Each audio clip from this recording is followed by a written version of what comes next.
Tem sim, Carla. Eu acho que a gente, para poder explicar isso melhor, teria que descer um pouquinho mais para a educação dos filhos hoje em dia. O que é que a gente tem visto? A geração passada de pais, eles nunca se preocuparam em perguntar se a gente os amava. Eu lembro claramente de uma vez que eu pedi à minha mãe para brincar a Micarande, que é um carnaval fora da época que havia em Campina Grande, e ela disse que eu não ia, simplesmente eu não ia. E disse, mas meu avô me deu o abadá, porque o avô antigamente ele ajudava na criação, né? Mas, embora meu avô ajudou bastante para mim. Mas aí ela disse, mas você não vai porque você é menor e quem manda em você sou eu. Eu disse, tem nada não, quando eu tiver 18 anos eu vou. Ela disse, não vai, porque enquanto você depende de mim, quem vai estabelecer as normas dessa casa sou eu. E eu disse, e você ainda pensa que eu vou lhe amar? Aí ela disse bem tranquilamente, meu filho, quem disse a você que eu quero o seu amor? E aí me chocou, obviamente, né? Mãe, você não quer o meu amor? Eu disse, o amor é uma escolha que a gente faz. Eu escolhi amar você. Agora, como mãe, eu não abro mão de que você me respeite.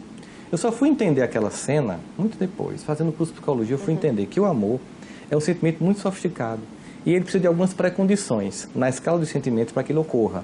Lembra daquele jargão da matemática, se e somente se? Então, digamos que para amar alguém, eu só amo alguém se e somente se eu respeitar. Os pais do passado não se preocupavam em serem amados, mas não abriam mão de serem respeitados. E com isso conseguiam o amor e o respeito. Infantilmente e de forma insegura, os pais de hoje querem ser amados por crianças e adolescentes, que nenhuma sofisticação ainda tem para um sentimento tão nobre. Eles realmente gostam muito, mas o amor vai ser construído na educação desses filhos. Eles tentam ser amados, mas não se fazem respeitar. E ao final não conseguem nem o amor, nem o respeito. Como eles não criam filhos, eu não estou falando de todos, mas muitos, não criam crianças que suportam não, frustração, eu não vou dar, eu não vou comprar. Eles criam pessoas com incapacidade de suportar que a vida nem sempre é favorável. Mas será que alguns até não tentam ser diferentes? Até porque eles têm uma base diferente disso. Mas não conseguem, por conta do mundo atual, desse mundo que a gente vive, dessa relação com esse mundo de consumo que a gente vive. Anchieta, eu sei que existe essa pressão lá fora, mas se a gente não decidir que vou pautar a minha família por um valor que eu acredito, a gente termina sendo dominado por esse coletivo. E aí a gente teria um discurso que é impossível reagir a isso. E não, é possível reagir. É óbvio que eu não posso educar o meu filho hoje como eu fui educado. Acontece que nós tínhamos um modelo de família que começou a ser questionado, que a gente chamaria de tese, família tese. Se criou uma antitese, uma antítese, seria o movimento dialético. Essa família tinha alguns valores que não eram legais, por exemplo, uma hierarquia muito fechada, pouco diálogo entre os filhos, o pai mal conversava com os filhos, a mulher não tinha espaço. Então se começou a questionar essa família, porque de fato ela tinha defeitos, mas ela tinha virtudes. Só que no pêndulo histórico, toda vez que eu questiono o modelo anterior para criar o novo, eu tenho uma tendência de jogar fora o que era ruim, mas também jogar fora o que era bom. Não aproveita as virtudes. Como a gente sempre diz brincando no comparação, é que como se desse um banho no menino, uma banheira, e depois fosse jogar água suja fora e levasse o menino junto, jogasse fora o menino. Então, aquela família hierarquizada eu abri mão. Aí eu vim para uma família que era repressiva, mas eu criei uma família permissiva. E hoje, a gente também está vendo que esse modelo não está lá, essas coisas. Houve ganho? Houve. Há uma democracia nas relações, a mulher tem mais espaço para poder no lar, os filhos têm diálogo com os pais, mas se perdeu o respeito.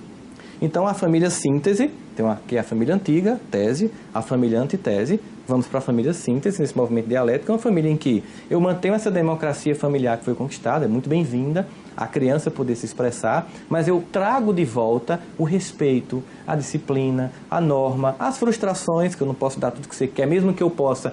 Eu, como um pai, como uma mãe que quer educar, eu evito para que você suporte. Né? Um exemplo claro é que, por exemplo, tudo é muito pronto hoje.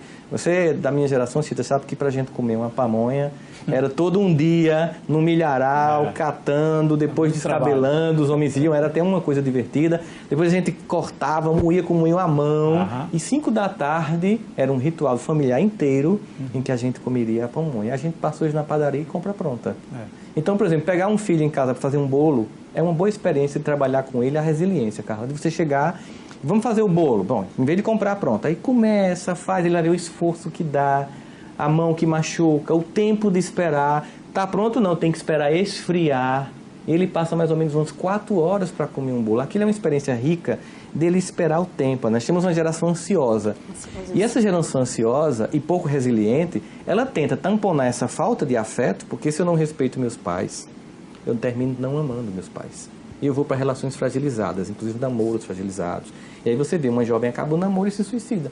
Veja que incompetência emocional. Que filha que você criou com tanta incapacidade de suportar a frustração, que é a primeira vez que acaba uma coisa.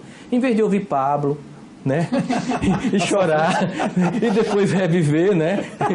A pessoa vai e se mata. Quer dizer, a gente simplesmente fazia isso. Ouvia uma músicazinha, chorava, ficava triste, né? E continuava a vida. Agora as pessoas não podem ter um prejuízo que se destrói. As pessoas não se dão mais ao trabalho de roer um pouco, né? Exatamente.